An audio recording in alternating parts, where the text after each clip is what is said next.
मुंबई शहर में अनंत और अनुष्का नाम के पति पत्नी रहा करते थे। उन दोनों ने प्रेम विवाह किया था और मुंबई में अपना संसार बसा लिया था। उन दोनों की एक बेटी और एक बेटा था। वे शहर में पढ़ा करते थे। फिर गर्मियों की छुट्टियां शुरू हुई। दोनों घर पर ही रहा करते थे। उनका नाम था कृष्ण तन्वी और प्रथम। अनु, अनु, क्या हुआ? ऐसे क्यों चिल्ला रहे हो? सुनो ना, मैं सोच रहा था कि क्यों ना हम इस बार बच्चों को पापा के यहाँ भेज दें। क्या? तुम्हारे पापा के यहाँ? गांव में? माँ बाबूजी बाऊ को देखना चाहते हैं। वैसे भी अब बच्चे घर पर खाली ही तो बैठे हैं ना। खाली? कहाँ खाली? प्रथम ने 10वीं खत्म की है। उसकी अच्छी जगह कोचिंग शुरू करवाएंगे तो उसे कॉलेज की आदत भी हो जाएगी। केटी की भी तो एमसेट की कोचिंग लेना चाहती है, इसलिए मेरे मम्मी पापा के घर भेजते हैं। वहाँ इंटरनेट, कोचिंग सेंटर सभी है। अब कैसी कोचिंग? उनकी छुट्टियां लगी है ना। दरअसल जो कॉलेज में सिखाया जाता है, कोचिंग सेंटर में पहले से ही सिखा देते हैं।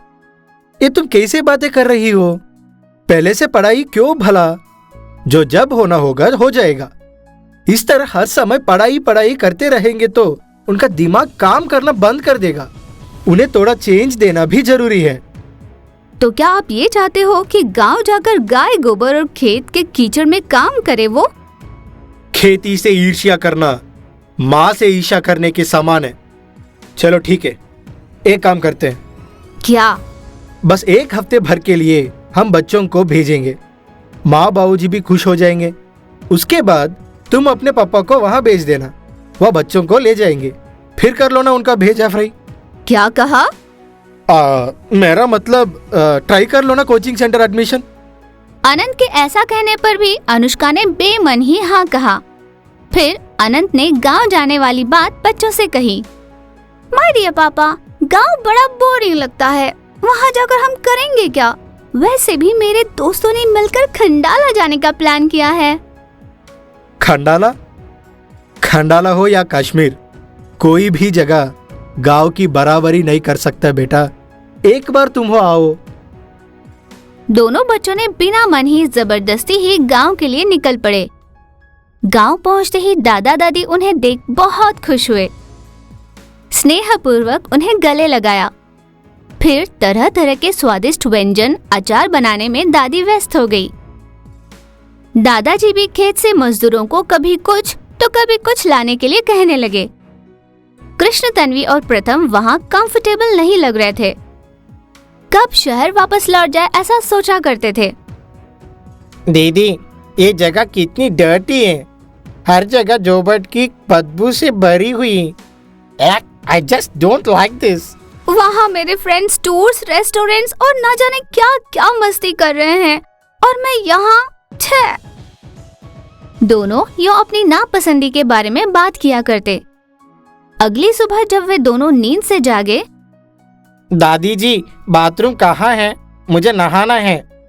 तुम लड़के हो, भला तुम्हें बाथरूम की क्या जरूरत? चल कर नदी में नहा लेना। क्या? खुले में नहाऊं? ना, ये मुझसे नहीं होगा। अरे बेटा, इस उम्र में कैसा डरना। ऐसे प्यार से डांटा और प्रथम को नदी के पास ले चले गए। वहाँ कई छोटे बच्चे और बड़े नदी में नहा रहे थे। एक दूसरे को डांटते हुए, खेलते हुए, मस्ती करते हुए सभी नहाने का मजा ले रहे थे। ये क्या? ये सब यूं खुले में नहाते हुए खुश हैं? छी, लगता है इन गांव वालों में शर्म नाम की चीज नहीं। ऐसा कहते हुए वह नदी में उतर गया। पानी बहुत ही ठंडा था। हाँ हाँ करते हुए उसने जैसे तैसे नहा लिया। दूसरी ओर घर पर कृष्ण तन्वी ने देखा कि दादी जी घर के आंगन में गोबर के पानी का छिड़काव कर रही थी। ओहो दादी माँ, ये कितनी गंदी सी स्मेल है। क्या चीज है? घर के आंगन में यूं गोबर का छिड़काव कर रंगोली बनाओ तो देखो कितना सुंदर लगता है। तभी तो कहते हैं कि घर देखकर ही घरवाली की पहचान हो जाती है। समझी कृष्ण तन्वी? ओह, कृष्ण तन्वी नहीं, केटी। ये केटी क्या है? केटी इतना अच्छा कृष्णवेणी जब नाम हो। आप नहीं समझोगी, ये फैशन है। ये यूं ही चल रहा था। कृष्ण, तन्वी और प्रथम नाखुश ही थे। उस पर वे दोनों वहाँ बच्चों से ज्यादा बात भी नहीं किया करते थे। एक दिन गांव के रहने वाले राजा राम खेत का काम खत्म कर थके हारे घर की ओर लौट रहे थे। बहुत धूप होने के कारण वह चकराकर बेहोश गिर पड़े। ये बात जैसे ही पता चली, गांव वाले वहां पहुंच गए। जब दादाजी को पता चला तब वे भी बच्चों को लिए जगह पर पहुंच गए। सारा गांव वहां आ चुका था।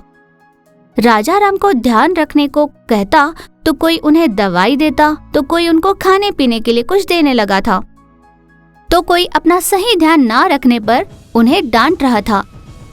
केवल गिर जाने पर इतने लोगों का इकट्ठा होना देख कृष्ण, तन्वी और प्रथम आश्चर्यचकित हो रहे थे। राजा राम के होश में आने पर सभी वापस लौटने लगे थे। दादाजी भी राजा राम की जरूरतों को पूरा कर वापस लौटे। दादाजी, सिर्फ चक्कर आकर गिरने पर इतने सारे लोग क्यों आए? क्या उनको कोई और काम नहीं? ये गांव वाले भी ना सेंटिमेंटल फूल होते हैं। हमारे शहर में समय की कितनी वैल्यू है पता है? ऐसा कहते हुए चिढ़ने लगी। यह सुन दादाजी हंसने लगे। आप हंस क्यों रहे हो दादाजी? समय की कीमत होना चाहिए बेटा, पर समय को सही काम में लगाना भी उतना ही जरूरी है। मतलब? गांव वाले मूर्ख ही होता है बेटा, पर धोखेबाज नहीं है। भोले भाले होता है, चालाकी करना नहीं जानते, पर इंसानियत से भरे हुए होते हैं। यहाँ दुख एक को नहीं पूरे गांव को आता है। किसी एक के भी आंखों से आंसू आए तो उसे पोंछने के लिए कई हाथ आगे बढ़ते हैं, पर हाँ, वह हाथ मिट्टी से सने होते हैं बस। यहाँ ना इंटरनेट है ना थिएटर, भला कैसे खुश रहें? अच्छा तो ये बात है, भला गांव में जो मनोरंजन विकल्प होता है उसका कोई मुकाबला नहीं। बस उसे महसूस करने की इच्छा होनी चाहिए, फिर तो हरियाली में मजे ही मजे।